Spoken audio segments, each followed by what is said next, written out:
Thanks for joining me for a listen in to Hank Mobley's Split Feelins.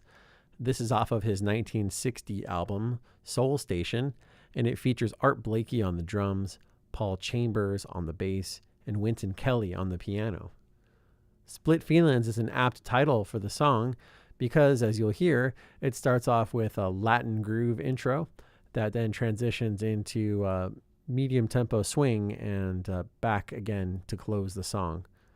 But the name Split Feelins works on another level as well, because there's a push and pull happening underneath the surface of the song between a more traditional structure where there's different chords that go from one to another.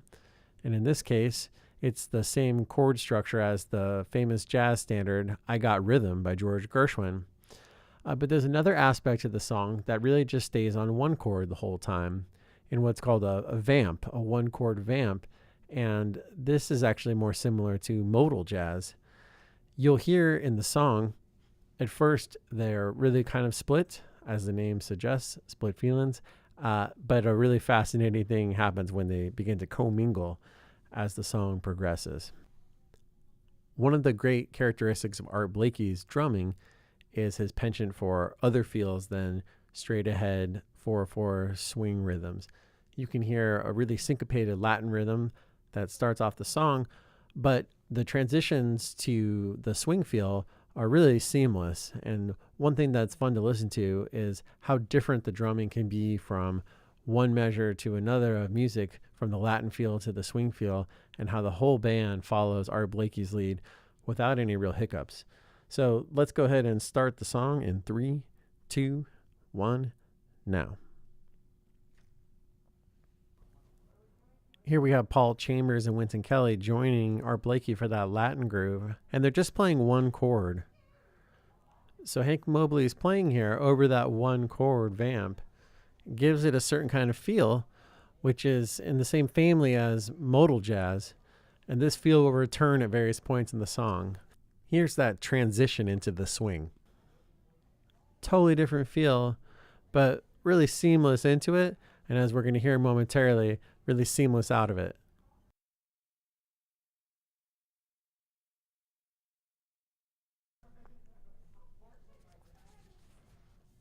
And here we are in the main solo section of the song.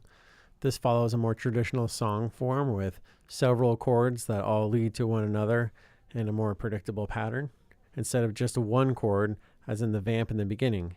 But we're going to hear Wynton Kelly hit a chord right there that harkens back to that modal one chord vamp section of the song earlier.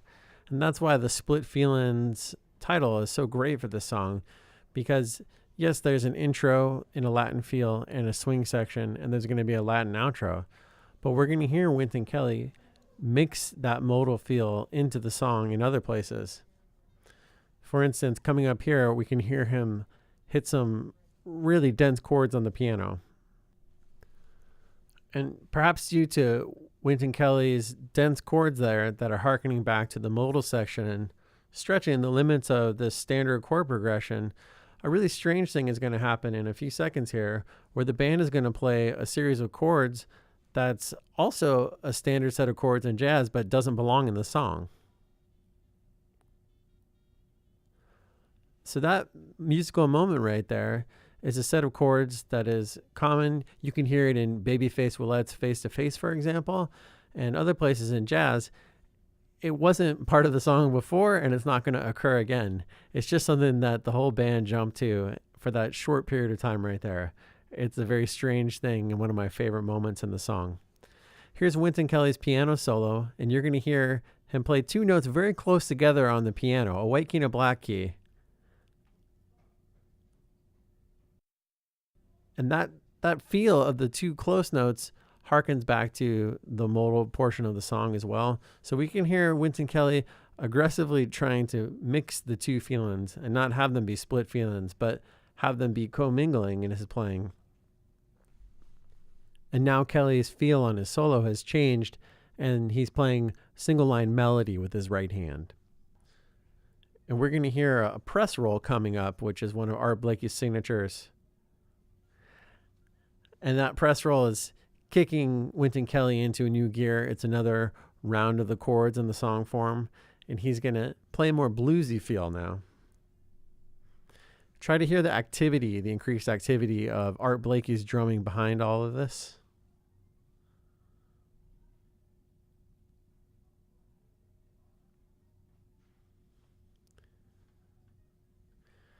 And as Wynton Kelly finishes his solo, you'll hear Hank Mobley and Art Blakey trade fours.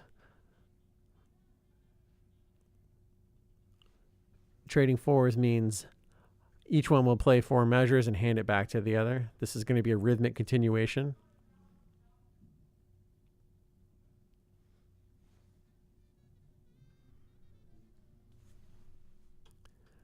And as they finish trading fours, we can hear how fluidly Art Blakey switches back into the Latin feel that began the song and is also going to close out the song.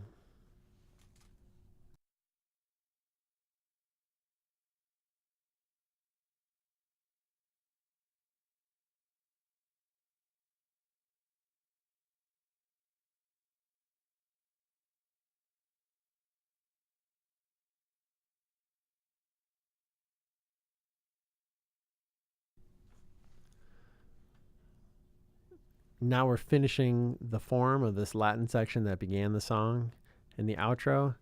And as you'll hear, the song's going to fade out. There's no ending to the song. This chord's going to go on forever. And again, that's a similarity with modal jazz. It can go on forever.